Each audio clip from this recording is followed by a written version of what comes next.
हर कोई इस वक्त और भी ज्यादा डरा हुआ और इधर उधर भाग रहा था। जग्गी अपनी लंबी तलवार को एक हाथ से पकड़े हुए था।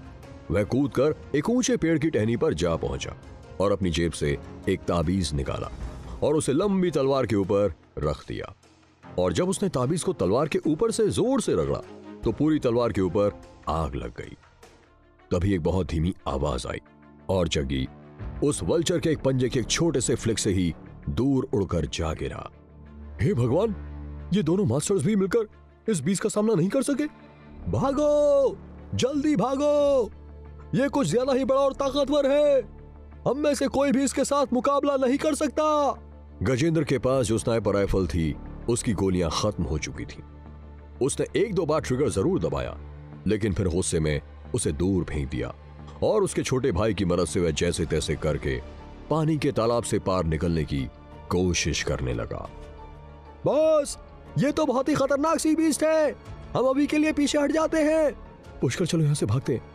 लेकिन इस वक्त पुष्कर बिना पलकें झुकाए उस खतरनाक ईगल को देख रहा था।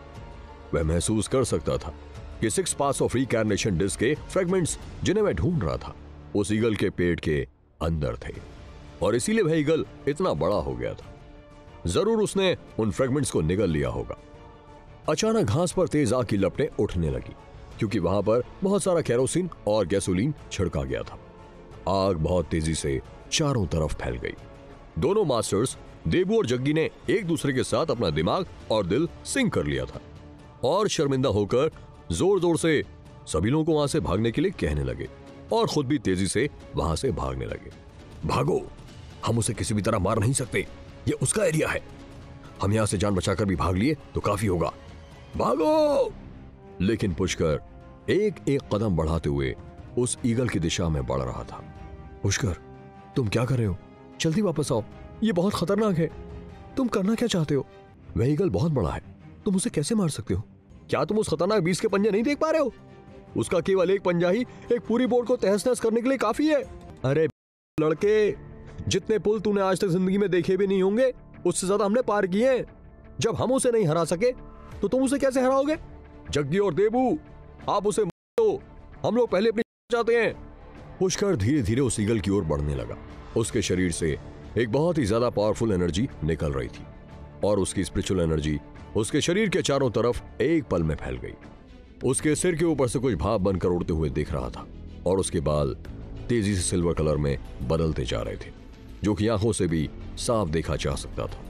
तभी उसके पंख फड़फड़ाने की आवाज बंद हो गई और केवल उस ईगल की तेज सांस लेने की आवाज सुनाई देने लगी। पुष्कर के मुंह से तेज तेज ओम की आवाज इस तरह से आने लगी मानो वह स्वर्ग से आ रही हो।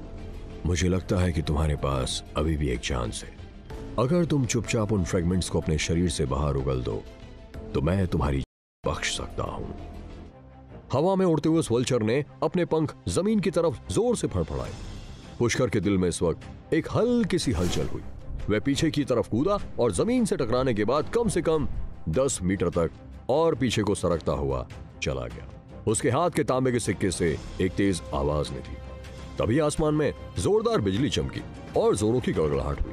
पुष्कर के हाथ के एक इशारे से ही आसमान से एक तेज बिजली कड़कते हुए सीधे ईगल की गिरी। हे भगवान, क्या उसने अभी अभी आसमान से बिजली गिराई है?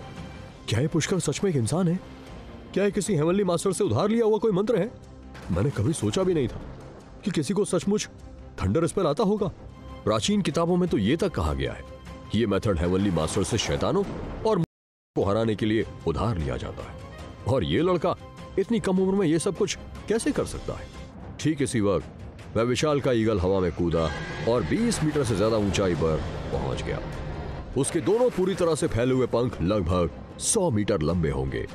वह हवा में गुस्से से उड़ रहा था, जिससे कि आसमान की आधी धूप को भी वह ब्लॉक कर रहा था। नीचे जंगल में खड़े लोगों को इस वक्त आसमान में बिल्कुल अंधेरा दिख रहा था, मानो कि कोई बहुत बड़ा मेटियोर जमीन पर आकर गिरने वाला हो।